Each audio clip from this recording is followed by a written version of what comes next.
trata de una de las batallas más famosas de la historia que decidió el futuro de Europa. Más aún, en ella los espartiatas demostraron al mundo su inmensa calidad. La batalla de las Termópilas vino enmarcada dentro del contexto de las guerras médicas, cuyo catalizador fue la ampliación de la presencia griega en Asia Menor con la extensión de sus colonias hacia el este.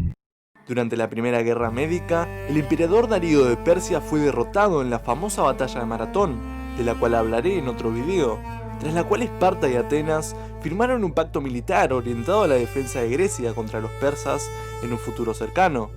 Darío fue sucedido a su muerte por Jerjes, cuyas ambiciones eran mayores, ya que pensaban adueñarse de grandes extensiones de Europa.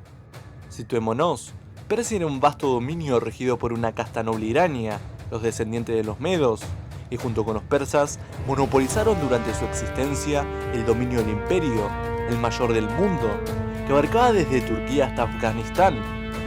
Persia era un estado unido y centralizado, contaba con vastas multitudes, ejércitos masivos y especializados e interminables extensiones de tierra. Su existencia ya de por sí era una gesta digna de quienes la hicieron posible. Aunque la herencia de este imperio era netamente indoeuropea, se había convertido en un abismo de decadencia, ya que ejercía su dominio sobre una amplia variedad de pueblos no indoeuropeos que constituían los estratos sociales inferiores. Además, en lo que hoy es Túnez, los púnicos de Cartago, aliados de Persia, estaban listos para caer sobre los dominios griegos en Italia y en Sicilia. Europa se enfrentaba a hordas extranjeras, a una intromisión geopolítica ajena y a una avalancha de sangre oriental de magnitudes nunca antes vistas.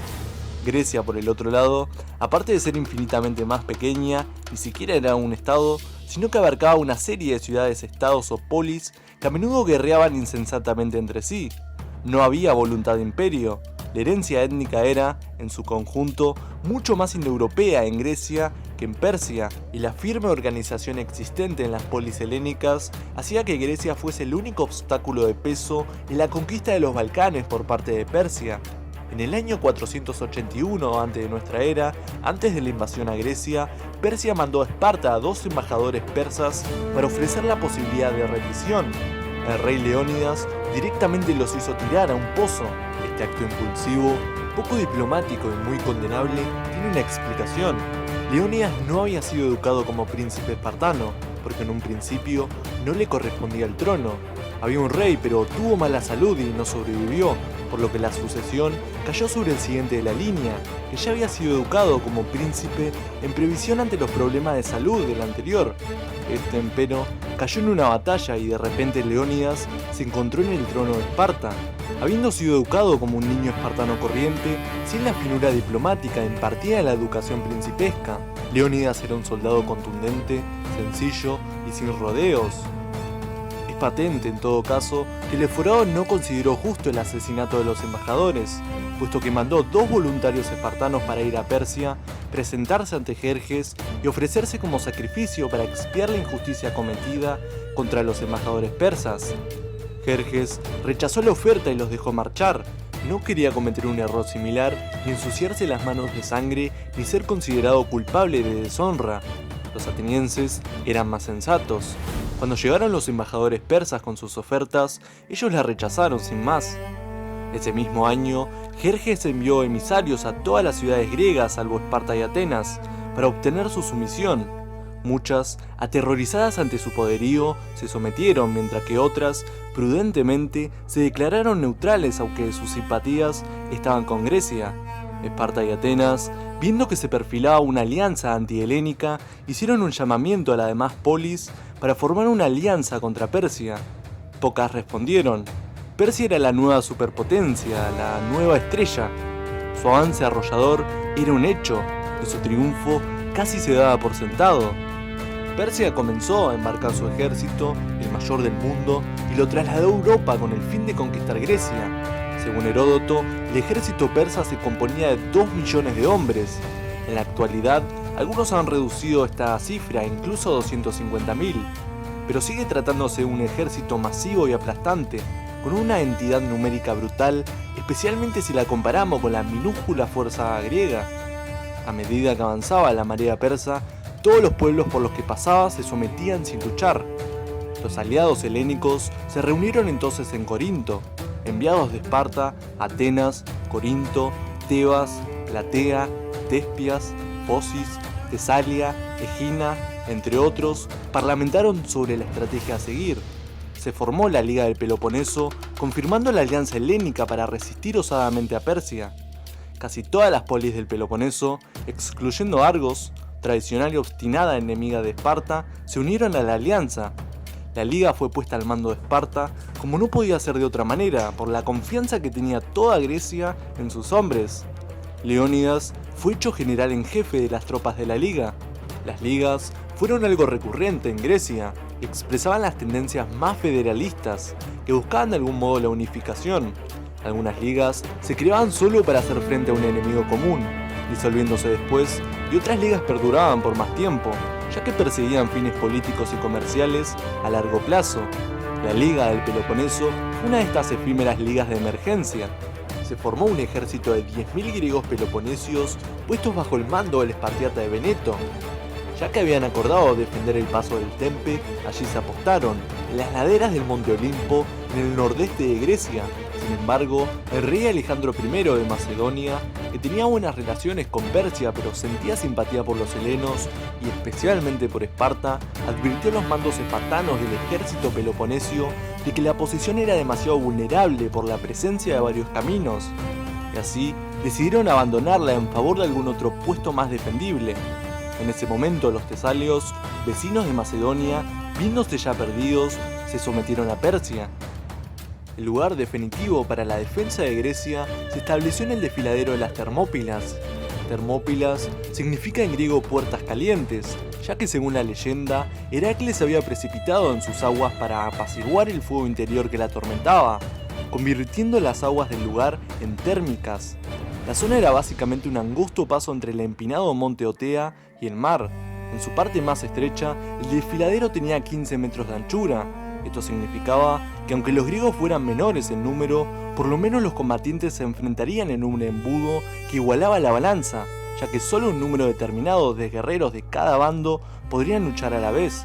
Y aún así era desesperado, puesto que los griegos no tardarían en cansarse, mientras que los persas contarían siempre con oleadas de tropas frescas, llegando una y otra vez. La batalla significaría un infierno interminable de proporciones divinas.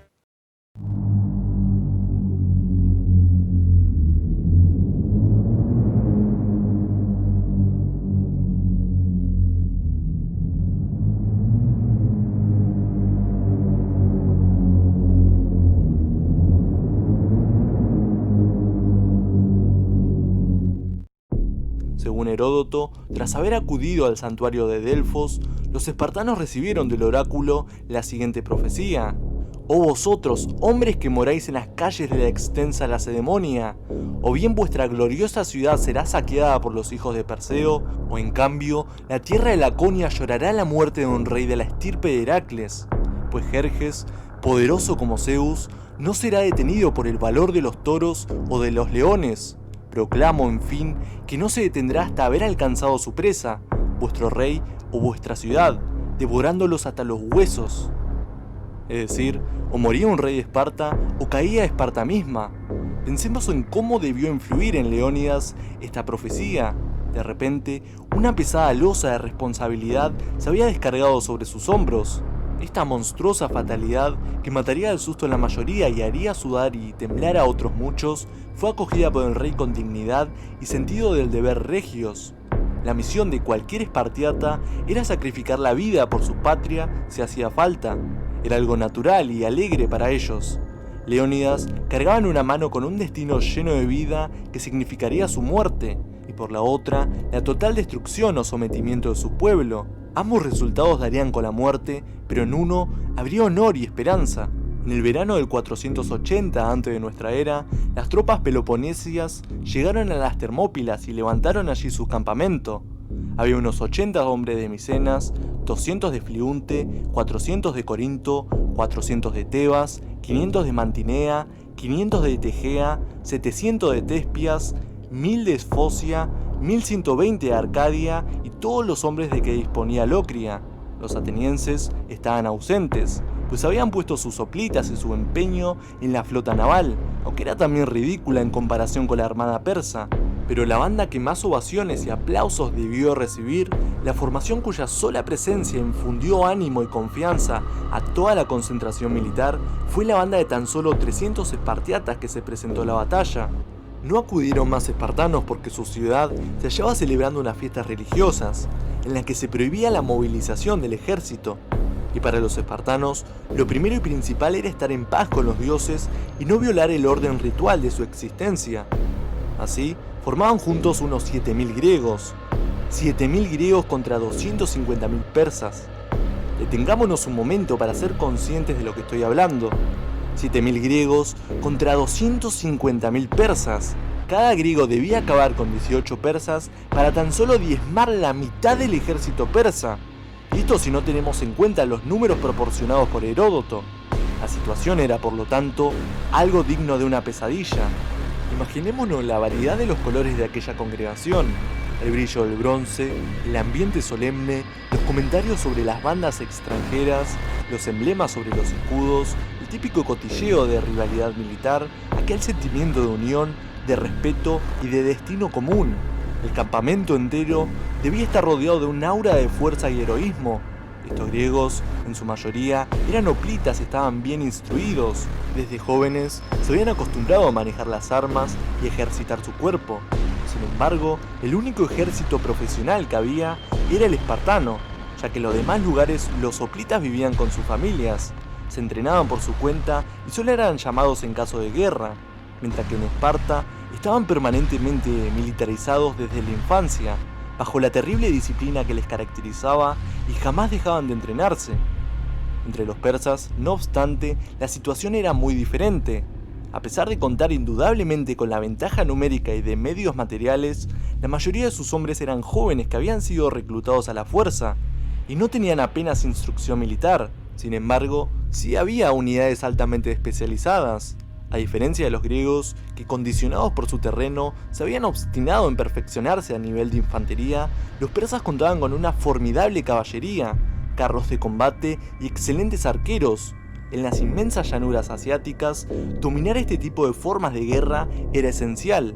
El imperio persa contaba también con una famosa unidad de élite llamada los Inmortales, compuesta de 10.000 guerreros selectos, escogidos de entre la aristocracia persa y meda, y que, puestos a las órdenes del general Hidarnes, constituían la Guardia Real de Jerjes. La oficialidad se componía asimismo de miembros de la aristocracia persa, esto es, hombres de antigua estirpe doria, capacitados para el arte de la guerra.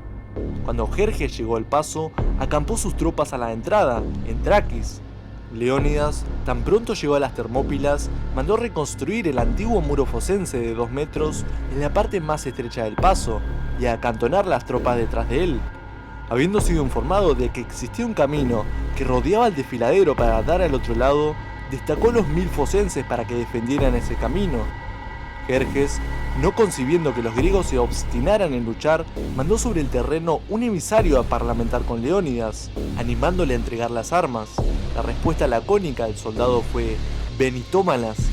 Esa misma noche, cuando una hoplita de Locria comentaba en tono derrotista que la nube de flechas de los arqueros persas oscurecería el cielo y convertirían al día en noche, Leónidas respondió: «Entonces lucharemos en la sombra». A la mañana siguiente, las tropas formaron. Los persas agruparon miles y miles de medos y quicios, pueblos iranios, y los apostaron en la entrada del paso. En un principio, sus órdenes eran capturar vivos a los griegos, ya que el confiado Jerjes pensaba cargarlos de cadenas y exhibirlos por Persia como trofeos, al estilo de los posteriores triunfos romanos. Leónidas, por su parte, mandó formar a los griegos en lo más estrecho del desfiladero, y ocupó su puesto real en el extremo derecho de la falange. Decidió no mezclar los contingentes de los distintos pueblos, ya que según su experiencia, los soldados preferían morir al lado de camaradas conocidos. Les era más difícil retirarse del combate si a quienes abandonaban a su suerte eran amigos de toda la vida. Leónidas puso a sus espartanos al frente de la formación, como punta de lanza. Serían los primeros en entrar en combate, pero eso, lamentablemente, será cuento para otra noche. Si quieres ver la segunda parte de esta emocionante historia, suscríbete al canal y dale a la campana para ser notificado cuando suba el próximo video. Y a no olvidar, la paideia es eterna.